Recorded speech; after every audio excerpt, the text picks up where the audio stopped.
Izvolite. Zahvaljujem gospodine potpredsjedniče. Dobar dan svima. Prošla su 424 dana od pojave koronavirusa u Hrvatskoj. U protekla 24 sata zabilježeno je 2529 novih slučajeva. Trenutno broj aktivnih slučajeva je 16168. Broj pozitivnih osoba od početka epidemije pa do danas je 318.837. Od početka epidemije testirano je ukupno 1.743.017 osoba, a u protekla 24 sata je testirano 8.783 osobe, postotak pozitivnih je 28,8%. Trenutno je na bolničkom liječenju 2227 osoba, od kojih 221 na respiratoru, u odnosu na prethodni dan je 37 novih. Istovremeno u bolnice je zaprimljeno 255 osoba, a otpušteno 206.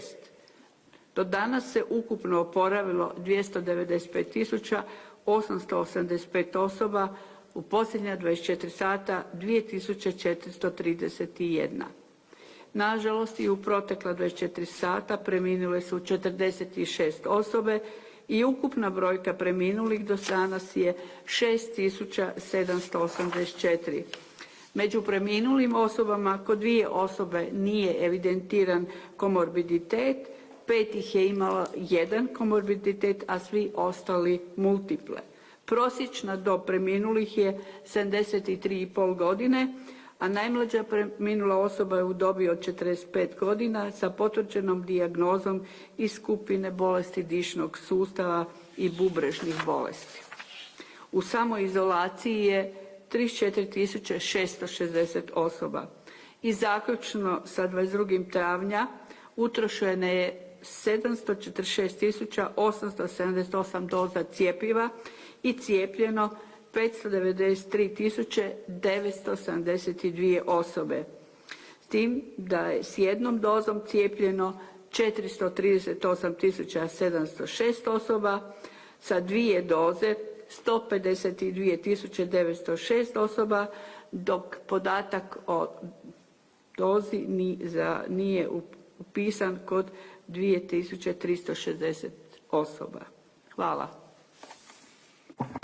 Hvala vam lijepa. Primarijus Capak, aktualna epidemiološka situacija. Izvolite. Hvala lijepa. Svima želim dobar dan.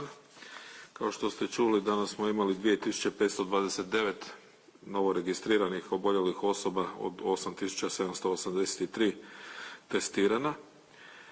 Prije 7 dana, 16.4. imali smo 2698 pozitivnih osoba od 9233 testirani i tjedan dana prije toga, 9.4. imali smo 2599 novooboljelih od 8994 testirana. U proteklom tjednu, u prvih 5 dana, imali smo ukupno 11.082 novooboljele osobe, dok u ovom tjednu za prvih 5 dana imamo 11.047 novooboljelih, što je za 0,3% manje nego u proteklom tjednu. Trenutna incidencija 14-dnevna na 100.000 u Hrvatskoj je 745,5, s time da je najmanja u županiji Istarskoj 115,4, a najviša u županiji Primorsko-goranskoj 1320,4. Na ljestvici zemalja Europske unije po 14-dnevnoj stopi incidencije na 100.000 stanovnika Hrvatska je trenutno na 25. mjestu. Višu incidenciju od Hrvatske ima Švedska i Cipar. Trenutna kumulativna stopa smrtnosti na milijun stanovnika u Hrvatskoj je 1660,4, što nas stavlja na 19. mjesto na ljestvici zemalja Europske unije po tom pokazatelju. Danas smo imali, odnosno u zadnje 24 sata smo imali 28,8 udio pozitivnih slučajeva u ukupno testiranim. U proteklih 7 dana prosječni udio je bio 25,7, a u proteklih 14 dana 24,7. Ukupno od početka pandemije imamo 18,3 udio pozitivnih u testiranjima. I na kraju, zaključno sa jučerašnjim datumom, Halmed je zaprimio 2667 prijava sumnje na nuspojave na cjepivo protiv COVID-19, od čega je 1297 na Pfizerovo cjepivo, 202 na Modernino cjepivo i 1166 na AstraZenecino cjepivo. Evo toliko za sad, hvala. Hvala. Ministar Beroš, uvodnih par napomena, izvolite. Zahvaljujem gospodine potpredsjedniče. Želim vam dobar dan. Reći ću vam nekoliko razmišljanja o trenutnom stanju u bolničkom sustavu, isto tako o procesu cijepljenja koji je najvažniji proces u ovom trenutku kad je riječ o borbi protiv ove epidemije. Dakle, izloženi smo stalno u bolničkom sustavu i dalje velikom pritisku i priljevu bolesnika. Potpuno jasno da je to posljedica porasta broja novozaraženih koji se dešavao 2 do 2,5, 3 tjedna prije nego što su ljudi hospitalizirani. Međutim, organizacijski i logistički u ovom trenutku uspijevamo odgovoriti na sve zahtjeve.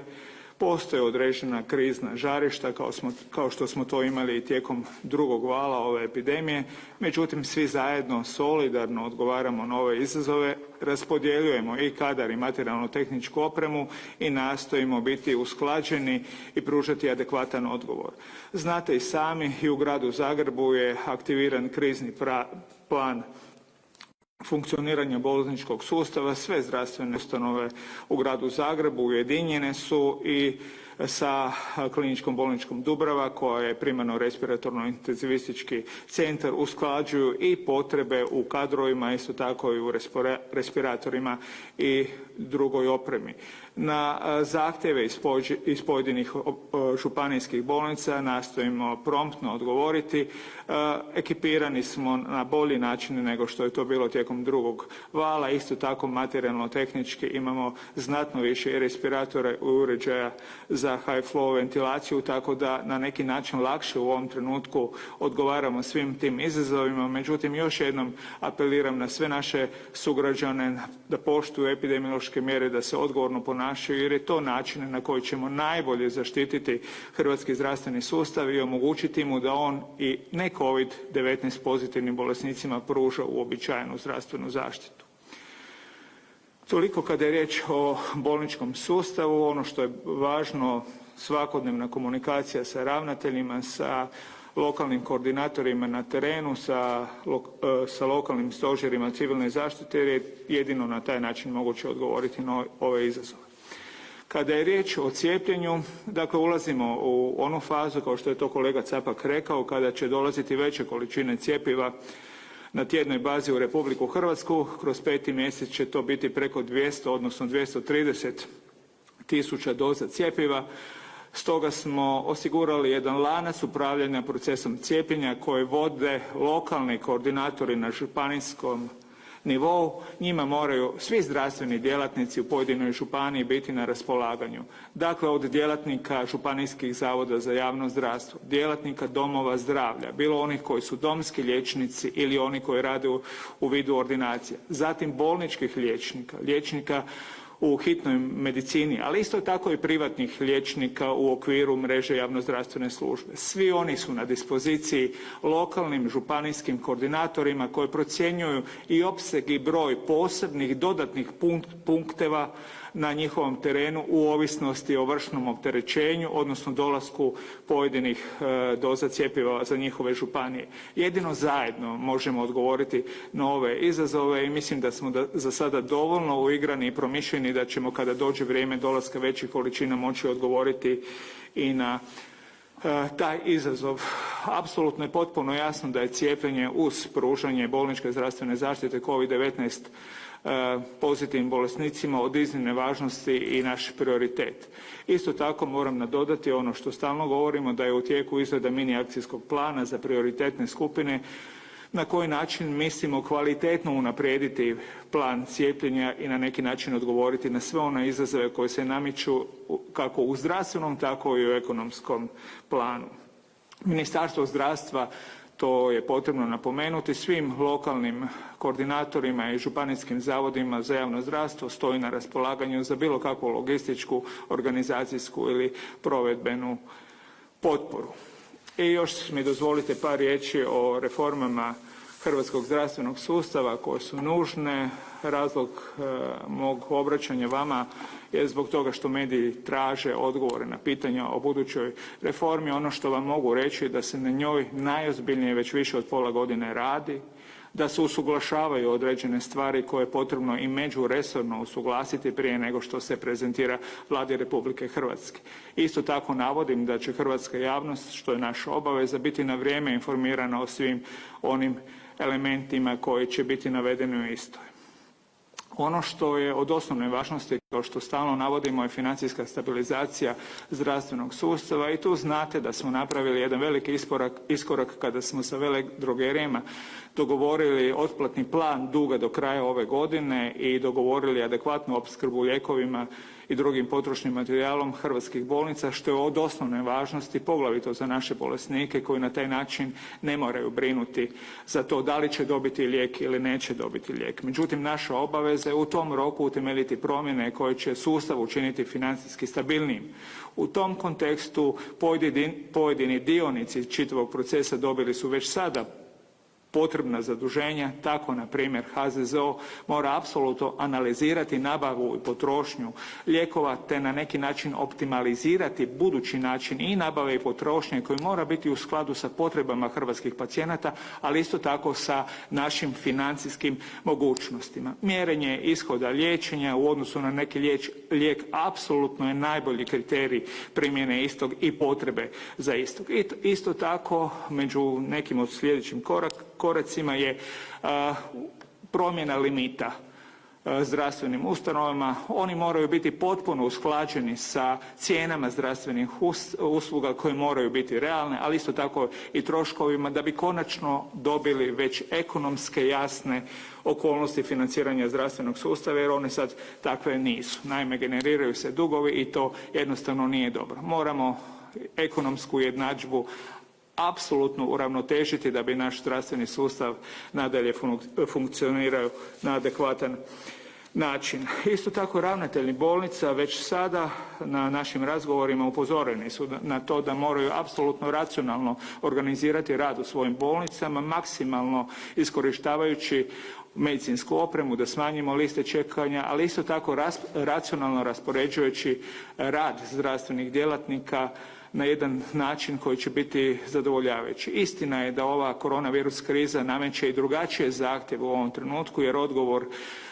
na liječenje poglavito COVID-19 pozitivnih bolesnika je nešto drugačiji nego uobičajeno liječenje, ali potpuno je jasno da ravnatelji zdravstvenih ustanova moraju sudjelovati uz nas, zdravstvenu administraciju, u racionaliziranju poslovanja čitavog sustava. To su samo neki koraci koji u ovom trenutku poduzimamo i ono što vam želim reći da sam kao ministar zdravstva prihvatio sve izazove koje nosi provođenje reforme zdravstvenog sustava. U ovom trenutku imam podršku svih članova Vlade, imam podršku premijera, znači predsjednika Vlade, ali isto tako od oporbe očekujem konstruktivne prijedloge ukoliko ih imaju, koji će svakako biti uvaženi i evaluirani i isto tako očekujem da u Saboru naposljetku podrže predložene reformske mjere. Kao ministar svu svoju snagu i energiju želim utrošiti u ovaj proces koji se nije desio i dešavao desetljećima, međutim sada je krajnje vrijeme da podvučemo crtu. I vas medije molim u tom kontekstu da zajedno radimo na rješavanju ovih pitanja koji su od osnovne važnosti za sve hrvatske građane, za sadašnje pacijente, ali isto tako i za buduće pacijente, a mi ćemo sigurno biti među njima. Sazrelo je vrijeme za promjene u hrvatskom zdravstvenom sustavu i pozivam sve nas zajedno da unaprijedimo hrvatski zdravstveni sustav.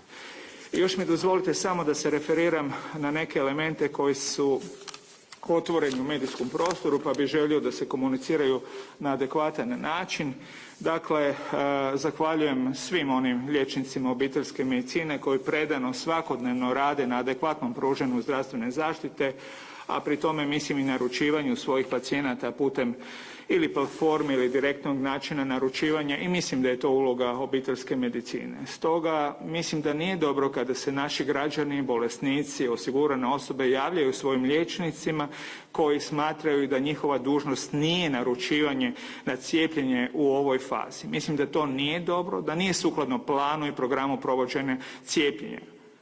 Dakle, postoji i druga mogućnost da se građani sami putem bilo besplatnog telefona ili putem prijave preko platforme Cijepi se zdravlje.hr prijave na proces cijepljenja. Međutim, ukoliko su došli svome liječniku i traže o tome informaciju i poglavito ukoliko imaju nekakva zdravstvena stanja koja su upitna s obzirom na mogućnosti i komplikacije cijepljenja, mislim da liječnici moraju uložiti dodatan napor da prijave te bolesnike putem platforme, putem uhodanog sistema za cijepljenje.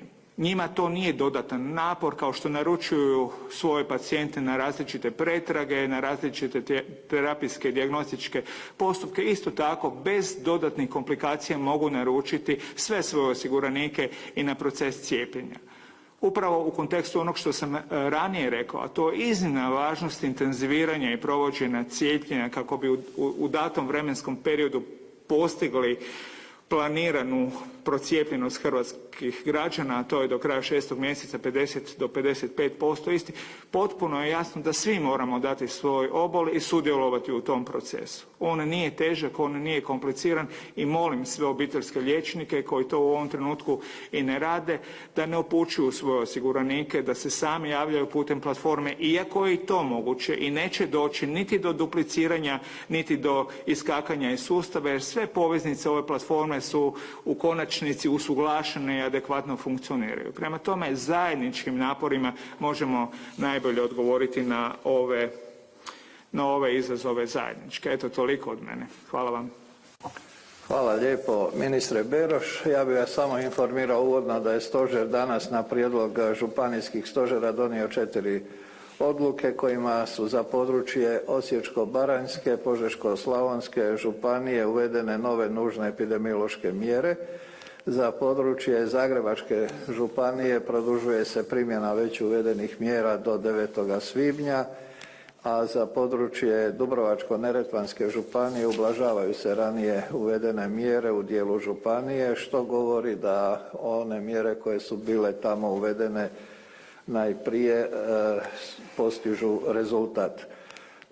Što se tiče stožera Osječko-baranjske županije, mjere koje su uvedene su, samo ću istaći, obvezno korištenje maski za lice ili medicinskih maski na otvorenim prostorima gdje se očekuje veći protok ljudi, te zabrana posjeta korisnicima unutar prostorija domova za zdravlje, za starije i nemoćne osobe, osim u iznimnim slučajevima koje procjenjuje ravnatelj ili druga ovlaštena osoba. U Požeško-slavonskoj županiji se obustavlja iznajmljivanje i drugo korištenje društvenih domova i drugih objekata u vlasništvu jedinica lokalne samouprave za sve vrste privatnog okupljanja, a također se dodatno naglašava obveza poslodavaca da u svojim prostorima provode pojačanu kontrolu pridržavanja svih epidemioloških mjera. Također su jedinicama lokalne samouprave date preporuke za pojačani nadzor primjene, odnosno pridržavanja uvedenih nužnih epidemioloških mjera. Za Zagrebačku smo rekli da je produženo primjena već uvedenih mjera do 9. svibnja, a stožer Dubrovačko-neretvanske županije je zbog poboljšanja epidemiološke situacije predložio ublažavanje mjera za većinu jedinica lokalne samouprave, tako da bi mjere koje su do sada bile na snazi, a to su zabrana okupljanja više od 15 osoba, kraće radno vrijeme ugostiteljskih objekata na otvorenom i slične, ostale na snazi samo za 7 jedinica lokalne samouprave iz doline Neretve, dok bi se za sve ostale primjenjivale samo mjere koje su uvedene nacionalnim odlukama. Evo, toliko uvodno. Izvolite, kolega Hristić. Cjepivo više nije problem, to je jako dobrodošla poruka, međutim, je li problem cijepljenje ili problem organizacija cijepljenja? Danas na Velesajmu će do podne, to jest prije podne, cijepiti 2000 ljudi isključivo Pfizerom, u ponedjeljak poslije podne isključivo AstraZenecom. Je li to previše ležerno ili kad već postoji dovoljna količina cjepiva trebalo krenuti ubrzano, bez praznog hoda, bez rupa u programima? Je li, na primjer, taj mini akcijski plan za cijepljenje prioritetnih skupina već trebao biti negdje u ladici i izvučen u ključnom trenutku malo updateiran? Je li to bilo moguće unaprijed pripremiti? Dakle, ja ne vidim nikakav problem u provođenju cijepljenja. Istina je da se svako cijepljenje koje se provodi u prva, druga, sada treća faza stalno preispituje. Da li je trebalo ovako, da li je trebalo onako. Dakle, ja vas uvjeravam da će svo cjepivo koje dođe u budućnosti, dakle, prvenstveno smo sad skoncentrirani na ovaj drugi kvartal, kada nam prvi puta dolaze velike količine cjepiva, biti utrošeno i da ćemo cijepiti maksimalno koliko god je to moguće da utrošimo svo to cjepivo. Da li je mini akcijski plan presudan za to? Ja mislim da nije, zato jer svi cijepe. Mi smo, evo, Hrvatski zavod za javno zdravstvo nema jedne doze cjepiva. Nemamo niti jedne doze cjepiva, sve smo utrošili za ovaj tjedan, čekamo jedva ponedjeljak da dođe Pfizer ujutro, da uzmemo svoje kutije koje su nam potrebne da nastavimo sa cijepljenjem. U većini županija je tako. Dakle, mi smo, daću vam primjer, dakle, u Dubrovačko-neretvanskoj županiji je danas počelo cijepljenje turističkih djelatnika. Dubrovačko-neretvanska županija nije imala jedne doze cjepiva za početak, nego smo uzeli iz rezervi Hrvatskog zavoda za javno zdravstvo. Dakle, cjepivo se redovito troši.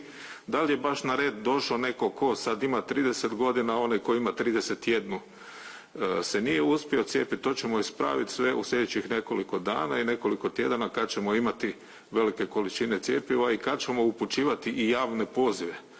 Dakle, podsjećam vas da mi sad imamo kombinaciju vrsta cijepljenja. Liječnici obiteljske medicine cijepi se na masovnim punktovima, cijepi se u radnim organizacijama, cijepe mobilni timovi nepokretne pacijente. Dakle, imamo 4 tipa cijepljenja. Spremni smo u svakom momentu kad dođu veće količine cjepiva ta 4 tipa cijepljenja pojačati i cijepit ćemo do kraja 6. mjeseca ono sve što smo obećali da ćemo cijepiti, a to je sigurno 55% hrvatske populacije, a možda i više. Evo, ja bih se samo još malo nadovezao na ovo što je rekao kolega Capak. Dakle, mi svakodnevno promišljamo o ovim elementima koje ste i sami sad naveli i naravno da nam je zadatak logističko-organizacijski omogućiti to intenziviranje cijepljenja. Vi ste sad već čuli koji su sve opcije, ono što je potrebno u datom trenutku kada veće količine budu pristizale doza cjepiva u Republiku Hrvatsku, organizirati se i pojačati naše aktivnosti. Upravo zato je jutros otišla određena odluka prema svim županijskim koordinatorima. Oni su dakle nadležni za postupak provođenja cijepljenja u njihovoj županiji, uključujući sve specifičnosti, broj stanovnika, broj gospodarstvenih subjekata, broj domova zdravlja, cijepnih mjesta itd. Imaju otvorene ruke i našu punu podršku u svemu tome skupa. Ono što sam jasno malo prije naglasio, da bez zajedničkog napora i participacije svih nas, a to su svi zdravstveni i nezdravstveni djelatnici u zdravstvenim ustanovama, a to su, kao što smo rekli, županijski zavodi za javno zdravstvo, domovi zdravlja, bolnice također na pojedinim područjima, zavodi za hitnu medicinu i privatni djelatnici u mreži javnozdravstvene zaštite, ukoliko će to trebati, moraju aktivno participirati u ovim aktivnostima. Znamo broj cjepiva koji će na tjednoj bazi dolaziti do pojedinih županija, to je iz Hrvatskog zavoda za javno zdravstvo odaslato svim županijskim koordinatorima i oni su svjesni potrebe organizacije. Mi smo zato i neki dan imali sastanak sa njima, a nakon toga i sa županima kojima smo jasno apostrofirali potrebu aktivne participacije i lokalne regionalne samouprave u ovaj proces. Jedino svi zajedno možemo, moramo, a vjerujem i da hoćemo odgovoriti na sve ove izazove koje ste vi napomenuli. Dakle, od petka do ponedjeljka u Zagrebu će biti cijepljeno 4.000 ljudi. Iz ovoga što ste zapravo rekli, čini mi se da možemo zaključiti da smo malo požurili možda nekoliko dana sa tom konstatacijom da cjepivo više nije problem. Dakle, te količine još uvijek nisu stigle i tek kad stignu, onda možemo zapravo početi govoriti o tome kojim ritmom cijepimo ili ne cijepimo. Mi se pripremamo, organizacijski se pripremamo na dolazak većih količina. Jasno je da ukoliko veće količine dođu, a mi nismo pripremni na utrošak istih, smo napravili loš posao. Prema tome mislim da je sad pravo vrijeme uoči dolaska većih količina organizirati se i navesti sve mogućnosti. Mislim da u trenutku vršnog opterećenja u gradu Zagrebu će se trebati utrošiti 40.000 doza.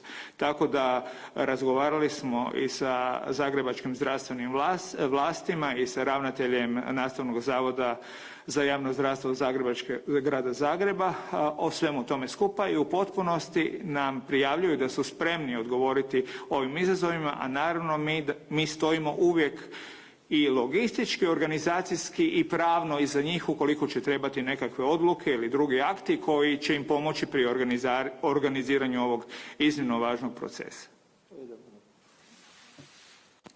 I konačno, koliko možemo biti zadovoljni ciljem od 55% procijepljenih na ljeto? Ako sam dobro shvatio, to ide prema nekoj procjeni koliko su hrvatski građani u ovom trenutku uopće spremni na cijepljenje. Računali se na to da će se možda taj postotak spremnosti povećavati tijekom ovog razdoblja intenzivnijega cijepljenja i dolaska drugih vrsta cjepiva, u kojoj mjeri dakle to ovisi o tome i kakvi su vaši trenutačni podaci koliko ima procijepljenih u Hrvatskoj koje možda možemo pribrojiti tom broju?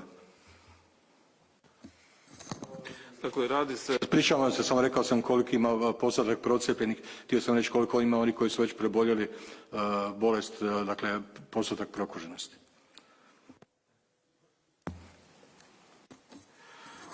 Dakle, mi smo rekli 55% do kraja 6. mjeseca, dakle to je drugi kvartal, a tijekom ljeta će se naravno nastaviti sa cijepljenjem i količine cjepiva koje smo ugovorili sa farmaceutskom industrijom će i dalje pristizati i kontinuirano će se cijepiti.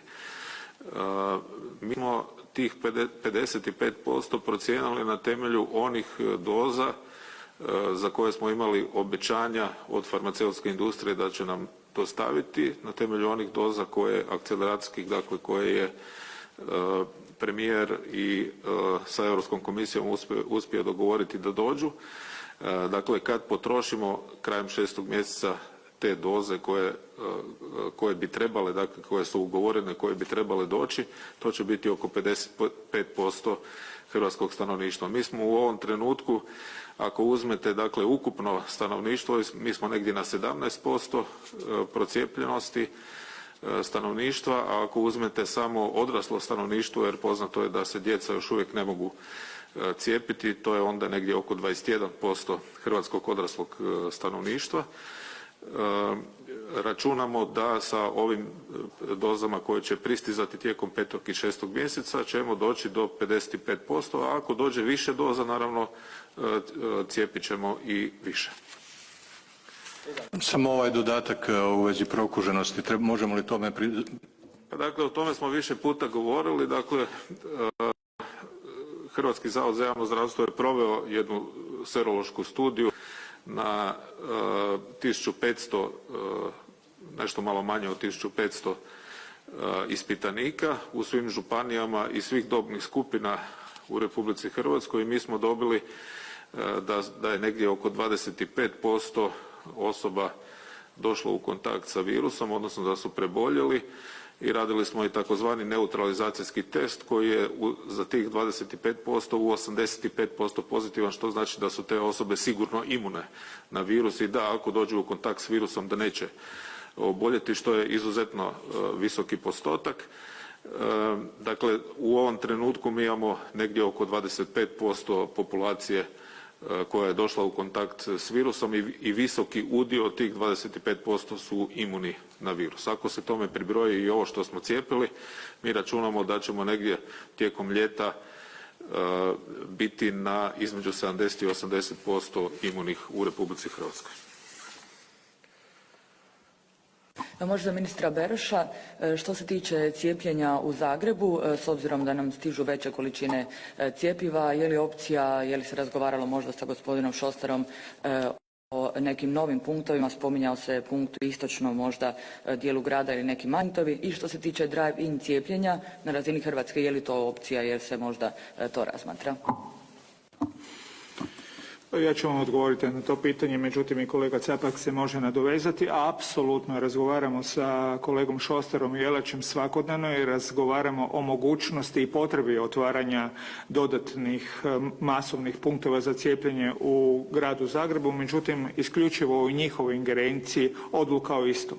Osobnog sam mišljenja da je potrebno otvoriti još jedan ili dva punktova za masovno cijepljenje iz razloga što bi na taj način omogućili lakši pristup. Velesajam je otprilike negdje u sredini grada, međutim ne bih imao ništa protiv da se istočno i zapadno još osnuju nekakvi centri. Ja naravno znam da to zahtijeva dodatne kadrovske kapacitete, međutim upravo zato sam vam na početku današnjeg izlaganja rekao da jedino zajedničkim naporima i angažiranjem svih zdravstvenih i nezdravstvenih djelatnika, dakle recimo administratorima, možemo postići i odgovoriti na ove izazove. Prema tome, osobnog sam tog mišljenja, ali će gradske zdravstvene vlasti odlučiti o istom. Nadalje, zaboravio sam malo prije odgovarajući vama reći, spominjali ste da se od ponedjeljka do petka cijepi. Osobno kao ministar mislim da nema vikenda, nema subote, nema nedjelje, da ne bi trebali to gledati na neki uobičajeni način. Mi smo u epidemiji, u iznimnim okolnostima i moramo znati odgovoriti na iste okolnosti. Prema tome, koliko god mogu napominjem da je potrebno prilagoditi se ovim novim izazovima na adekvatni način. A to svakako uključuje rad koliko je potrebno, a to je i subotom i nedjeljom. Jer vrlo je jednostavno napraviti konstataciju i podvući crtu i reći koliko danas cijepimo na dnevnoj bazi, a ako znamo ukupan broj cjepiva koji dolazi u datom tjednu u 5. ili 6. mjesecu, moramo to komparirati sa postojećom situacijom i vidjeti koliko moramo ubrzati taj proces. Prema tome vjerujem da će svi sukladno našim uputama koje su vrlo jasne i uključuju i pomoć ako treba civilne zaštite, vojske,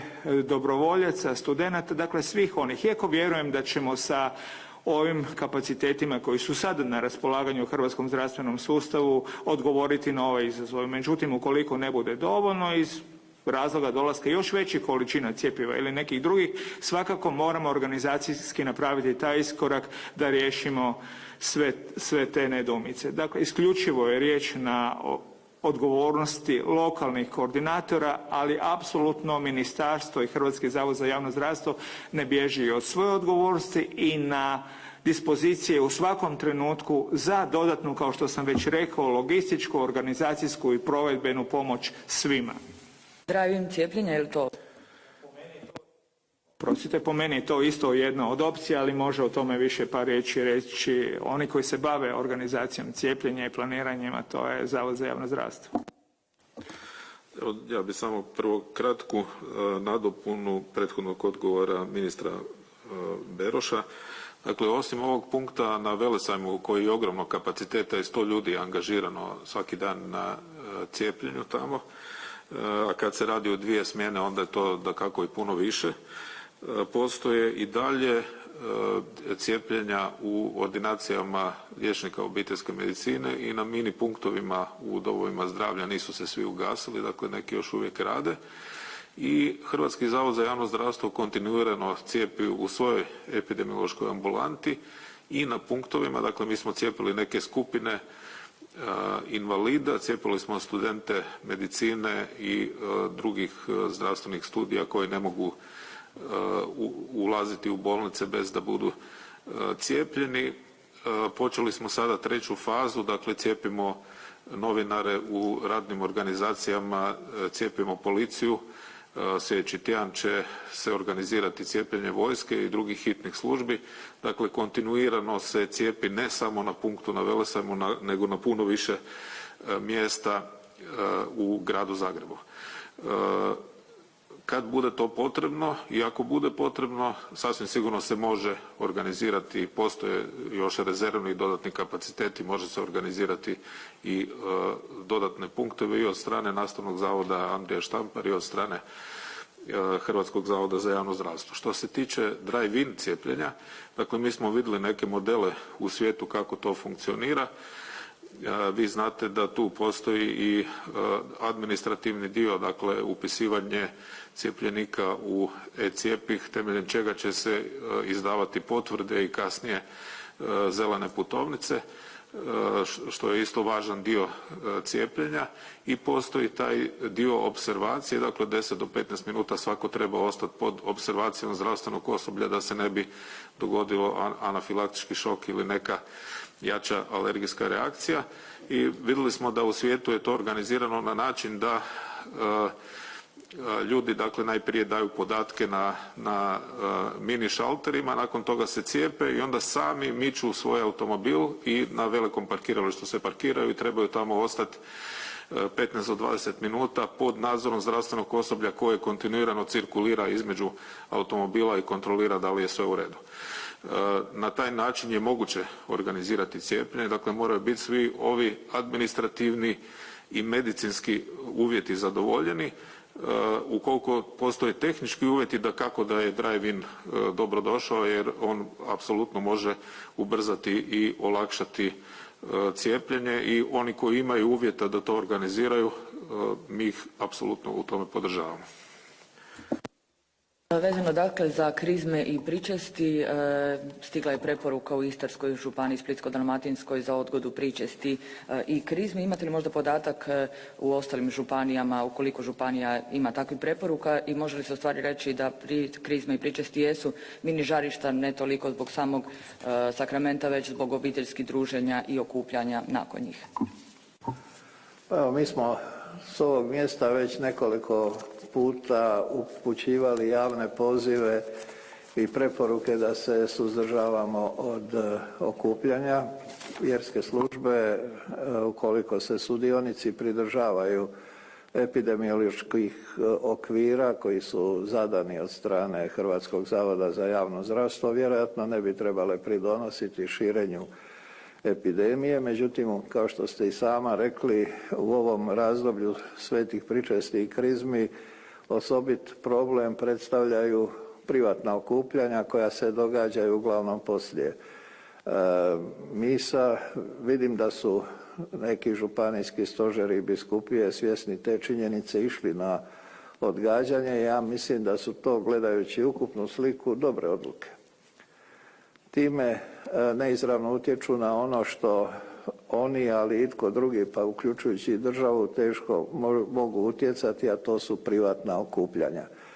Zato ja još jednom apeliram na naše građane da se pridržavaju epidemioloških mjera. Još jednom želim podsjetiti da su sva okupljanja, a posebno privatna okupljanja, ograničena jer zato postoji ozbiljan razlog. I molimo sve naše ljude da u najvećoj mogućoj mjeri izbjegavaju sve vrste privatnih druženja, slavlja, jer ona po svemu što smo do sad naučili u ovoj pandemiji predstavljaju najveći rizik za širenje zaraze i rast broja oboljelih. Ova komunikacija županijskih stožera i crkvenih vlasti je kontinuirana i prema onome što mi znamo oni na dnevnoj bazi komuniciraju i s obzirom na epidemiološku situaciju i u skladu sa time donose preporuke i odluke. Rekli ste malo prije da je počela 3. faza cijepljenja. Koliko je onda ostalo još ovih starijih od 65 i kroničnih bolesnika koji su se prijavili za cijepljenje i trebaju se cijepiti?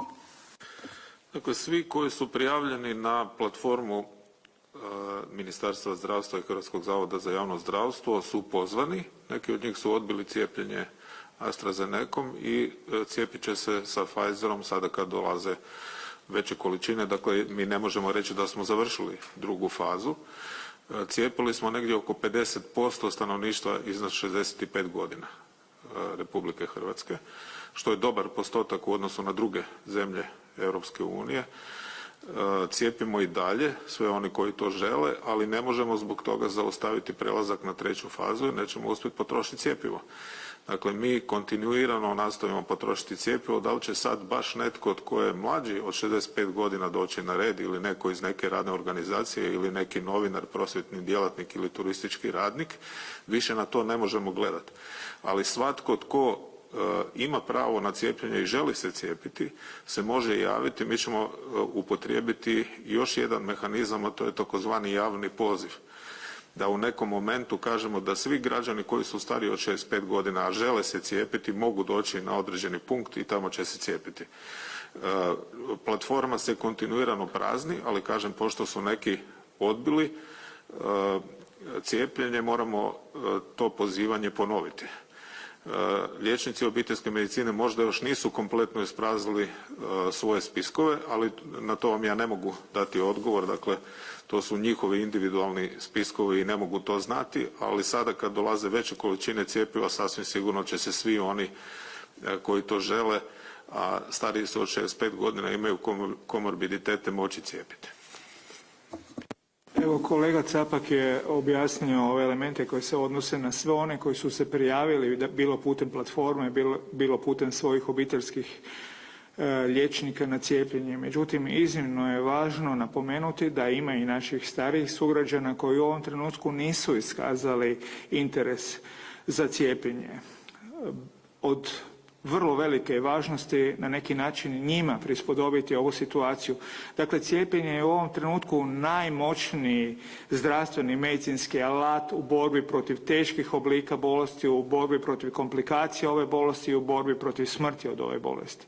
Prema tome, zahvaljujem svima koji su se do sada prijavili putem platforme ili putem svog obiteljskih liječnika. Međutim, i molim sve one koji do sada još nisu razmišljali da se prijave za cijepljenje, da iskažu svoj interes. To je najbolji način da očuvaju svoje zdravlje i zdravlje svojih bližnjih. Hvala vam.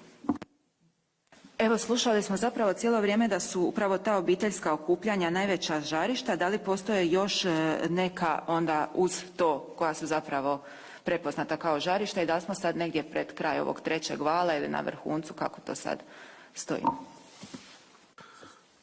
Dakle, po brojkama koje imamo u zadnjih nešto više od 7 dana, dakle možemo reći zadnjih 10 dana, možemo zaključiti da smo sad negdje u fazi ravne crte, dakle da smo na vrhuncu epidemije i očekujemo da će u sljedećih nekoliko dana brojke novooboljelih početi padati. Mi već sad bilježimo taj jedan mali pad i nadamo se da će se taj pad produbiti i biti veći, ali nažalost ne možemo očekivati tako brzo da će biti manji broj hospitaliziranih osoba na respiratoru i broj umrlih, jer ti brojevi nešto kasne za brojem novooboljelih. Dakle, trenutno nam je situacija takva da smo na tom vrhuncu epidemije u fazi ravne crte i nadamo se i očekujemo da će nam svi brojevi početi padati. Svaki kontakt i mobilnost naših građana su rizik za prenošenje infekcije. Ono što se kod nas najčešće događa i kako se infekcija najčešće prenosi, to su ta obiteljska i druga druženja na kojima se ljudi ne pridržavaju epidemioloških mjera. Dakako da postoje i čitav niz drugih aktivnosti ljudskih na kojima se infekcija može prenijeti, ali ono što je nama najveći problem to su ta obiteljska i sva druga vrsta okupljanja na kojima se ne pridržava epidemioloških mjera, odnosno onih klasičnih higijena, dezinfekcija, distanca, maska i provjetravanje. S obzirom na zadani cilj od 55% cijepljenih do kraja lipnja i činjenicu da nam do te brojke treba još uvijek više od 1 milijun građana s obzirom na posljednje podatke, a s druge strane s obzirom na disperziranost kanala putem kojeg se može prijaviti na cijepljenje, imamo li barem grubu procjenu koliko ljudi se u ovom trenutku želi cijepiti i kada govorimo o tih 55%, je li to jedna doza ili dvije s obzirom na to da treba proći i 3 tjedna, ponekad i više? A mi govorimo o 55% barem sa jednom dozom, ali jedan veliki dio tih ljudi će biti cijepljen sa 2 doze, jer kao što znate preporuka proizvođača cijepiva i EME je još uvijek takva da u određenom roku trebamo davati drugu dozu i mi u Hrvatskoj još uvijek od toga nismo odustali, iako smo propisali da se ljudi cijepe u maksimalnom roku, dakle 42 dana nakon prve doze Pfizera ili Moderne i 12 tjedana nakon cijepljenja sa AstraZenecom, dakle taj postotak se odnosi na to. Imamo li brojku? Aha, dakle, mi vam, dakle, na platformi Cijepi se je bilo prijavljeno 150.000 ljudi, ne znamo koliko se ljudi prijavilo liječnicima obiteljske medicine, a za 3. fazu cijepljenja smo prikupili od državnih resora nešto malo više od 800.000 zainteresiranih građana za cijepljenje. Dakle, mi sa tom brojkom postizanja 55% nemamo nikakav problem. A za sve drugo vam mogu govoriti jedino na temelju anketa koje su provođene prije početka cijepljenja i sad tijekom cijepljenja, a to je da negdje oko 25% građana se izjašnjava da se ne želi cijepiti, negdje oko 10 do 15% građana se izjašnjava da se dvoume, dakle da se nisu još odlučili da li će se cijepiti ili neće, a svi ostali se žele cijepiti. Ako mogu samo ovdje možda i pomoć u odgovoru na ovo pitanje, s obzirom na ovo što je primarius Capak sad nabrojao, oko 800.000 od resora, 150.000 na platformi plus kod liječnika obiteljske medicine, to bi otprilike odgovaralo i broju cjepiva i cilju koji je postavljen do kraja 6. mjeseca. Evo možda još jedno pitanje za profesoricu Markotić.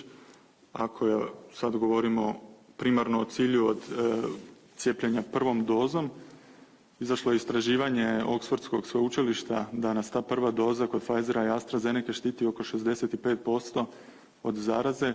Međutim, ravnatelji u bolnicama gdje je najveći pritisak u Varaždinu, Rijeci pa i u Dubravi, kažu da imaju i pacijente koji su cijepljeni prvom dozom. Pa koliko vaša istraživanja pokazuju onda da apeliramo na građane, budući da će ih sve više biti cijepljeno prvom dozom, jesmo li onda na kojem putu zaštićeni, a koliko zapravo ne? Dobar dan, hvala vam lijepa. Ovako, znači, samo cijepljenje nije 100% placebo da se onda možemo ponašati skroz slobodno, neodgovorno dok god virus cirkulira i dok god ima još uvijek veliki postotak necijepljenih ili onih koji nisu preboljeli. Virus ima dovoljno prostora cirkulirati pa na neki način ući i među one cijepljene, osobito ako će se raditi o nekim postojećim ili novim mutantama. Ono što je iznimno važno znati je da već i prva doza cijepljenja daje visoki postotak zaštite, u prvom redu od smrtnog ishoda, što je najvažnije, a dijelom i od težeg oblika bolesti. Dakle, mi nemamo još sustavna istraživanja, barem nismo obradili podatke trenutno onih koji su bili cijepljeni, bili su hospitalizirani u klinici. Međutim, ono što primjećujemo kroz svakodnevni rad je da smo imali bolesnike koji su cijepljeni jednom, nekoliko njih je bilo i koji su cijepljeni 2 puta, ti su dakle, oni koji su cijepljeni jednom, ono što znam, moram se ipak ograditi da nisu podaci obrađeni do kraja, imali su uglavnom blaži oblik bolesti, pa ako su bili stariji nije bilo težih posljedica. Isto tako, nekoliko njih koji su cijepljeni 2 puta, opet u prvom redu među starijima, imali su pozitivan nalaz i više-manje su bili hospitalizirani iz predostrožnosti jer su imali ozbiljne komorbiditete pa da se nešto ne bi zakompliciralo i više su bili opservirani nekoliko dana i vrlo brzo su mogli biti pušteni doma. Dakle, iznimno je važna ta prva doza za cijeli svijet ide u tom smjeru da je bitno što više ljudi zaštititi barem prvom dozom. Naravno, zbog kliničkih studija i zbog preporuka će se ići na drugu, a kao što ste mogli čitati, razmišlja se i o trećoj dozi i naravno o vjerojatno multivarijantnim cjepivima koje će sadržavati i određene mutante.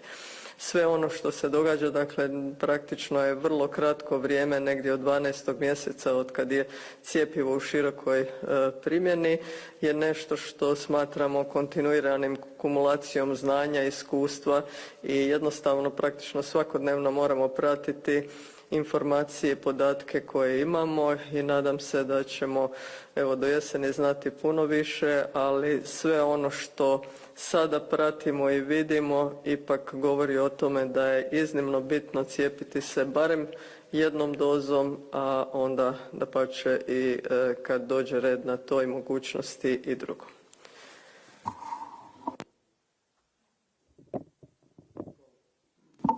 Dobar dan.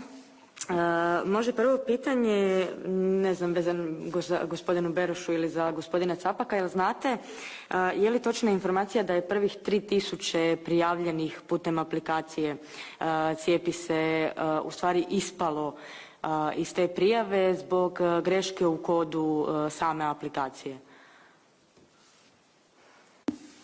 Ja znam za postojanje dvije greške do sada, u stvari prvi događaj nije bila greška nego prekid testnog funkcioniranja same platforme, a druga je bila greška kad su se pozivali mlađi od predviđenih zbog određenih tehničkih konotacija koje su u međuvremenu ispravljene i moja informacija je da sada platforma u cijelosti radi, a još ranije kada smo komunicirali o tih, mislim 4, a čak ne 3000, da je bilo rečeno da će se oni pozvati i da će biti u bazi zainteresiranih za cijepljenje i nadalje. Prema tome vjerujem da je to sve skupa ispravljeno, ali sa mog aspekta ja mogu naravno provjeriti, a ne znam da li kolega Capak ima kakvu dodatnu informaciju. Nemam nikakvu dodatnu informaciju. Bilo je rečeno da će se taj ispad koji je bio na početku potpuno ispraviti. Ja znam da smo mi u Hrvatskom zavodu za javno zdravstvo također pomogli u tome da smo zvali 400 ili 500 onih koji su bili prvi na listi odmah nakon što je platforma profunkcionirala, pa pretpostavljam da su i svi ostali županijski zavodi isto to odradili. Pitam vas to jer se nama u redakciju javio čitatelj koji ima 69 godina, ima kronične bolesti, on je informatički pismen, on se onda samostalno i prijavio i sad kako je vidio da se već cijepe i na Velesajmu i da se ljudi pozivaju, nije mu bilo jasno zašto se njega ne poziva, pa je išao nazvat centralni taj broj. Pa mu je onda tamo rečeno da je zbog te greške u početku same aplikacije prvih 3000 ljudi ispalo, ali da je njih premalo pa da nisu stigli obavijestiti sve te ljude. Sad, mislim, ima tih 3000 ljudi, ako ih nisu uspjeli sve obavijestiti, oni sad ni ne znaju da su ispali iz prijave. Dakle, ja ću zamoliti informatičare da provjere tu situaciju, a gospodina koji se javio u vašu redakciju pozivam da se javi u Hrvatski zavod za javno zdravstvo bilo koji dan i cijepit ćemo ga odmah. A ja bih